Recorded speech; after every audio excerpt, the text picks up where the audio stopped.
শ্রীলঙ্কার প্রিমিয়ার লিগে আগামীকালকে বাংলাদেশের সুপারস্টাররা মাঠে নামবে।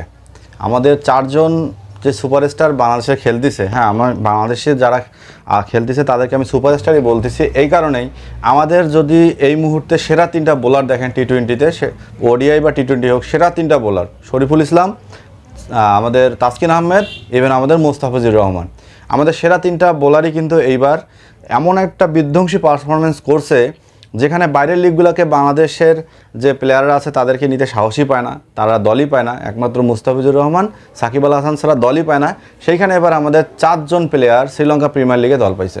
এটা একটা অবিশ্বাস্য ব্যাপার এবং সেটা পারফরমেন্স করেই কিন্তু দলে পাইছে। হইতে পারে এখনও তাসকিন আহমেদ একটা ম্যাচও খেলতে পারে নাই, কিন্তু আগামীকালকে তাসকিন আহমেদের খেলা অনেকটাই প্রবল। কারণটা হচ্ছে তাসকিন আহমেদের বদলি যে বোলারটা খেলে সেই বোলারটার পারফরমেন্সে কলম্বো স্ট্রাইকার্স অতটা স্বস্তিতে নাই, এই কারণে তাসকিন আহমেদের খেলাটা অনেকটাই প্রবল। যাই হোক, আগামীকালকের যে ম্যাচগুলো আছে শ্রীলঙ্কান প্রিমিয়ার লিগে, সো আগামীকালকের ম্যাচে আমাদের মুস্তাফিজ হৃদয়ের খেলা আছে, এরপর আমাদের তাসকিনের খেলা আছে, ইভেন আমাদের শরীফুলের খেলা আছে। পাশাপাশি শরীফুল এবং তাসকিন কিন্তু মুখোমুখি হতে যাচ্ছে দিনের প্রথম ম্যাচটাতেই।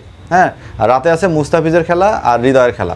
সো এখন মুস্তাফিজ কিন্তু দুইটা ম্যাচ খেলে ফেলছে। প্রথম ম্যাচের প্রথম বলে উইকেট পাওয়ার পরও 44 রান দিছে, অনেকটা ব্যয়বহুল ছিল, কিন্তু দ্বিতীয় ম্যাচে মুস্তাফিজ দুর্দান্ত বল করছে, যে বলারের মানে কোনো তুলনা হয় না।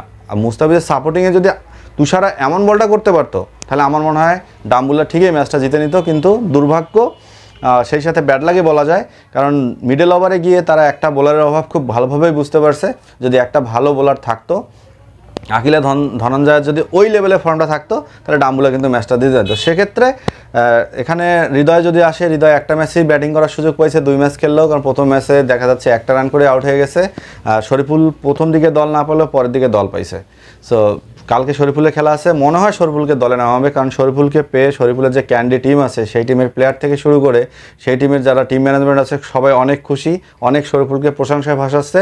আমি জানি না আইপিএলের মতো আবার এমন হবে কি না যে ফ্যান পেজের মতো রেডি করে বাংলাদেশি প্লেয়ারদেরকে একদম তুলে ধরে পরে একাদশে বাংলাদেশের প্লেয়ার নাই, এমন যদি শ্রীলঙ্কা করে তাহলে খুবই মন খারাপ হবে।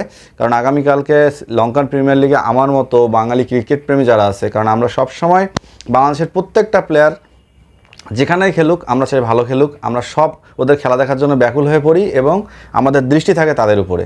সো তারা যদি ভালো করে, দেশের মান বাড়ে, দেশের প্লেয়াররা বাইরের লিগে খেলতে পায় না, সেটার একটা দেখা যাচ্ছে দুর্নামটা ঘুচে যায় এবং তাদের যে খেলার যে চাহিদাটা থাকে সেটাও কিন্তু পূরণ হয়ে যায়। মিলে আগামীকালকে যে 2টা ম্যাচ আছে শ্রীলঙ্কান প্রিমিয়ার লিগে, কোটি বাঙালির আসলে স্বপ্ন নিয়ে তারা বসবে যে তাদের প্রিয় প্লেয়ারগুলোকে খেলা দেখার জন্য, এবং সবাই যদি খেলতে নামে সবাই যেন ভালো পারফরমেন্স করে সেই দোয়া থাকবে সবার উপরে। চোখ থাকবে লঙ্কান প্রিমিয়ার লিগে কার পারফরমেন্স কেমন হচ্ছে, এবং আপডেট জানতে অবশ্যই আমাদের সাথে থাকবেন। চ্যানেলটিকে সাবস্ক্রাইব করবেন, পেজটিকে ফলো দিলে অনেক বেশি খুশি হব।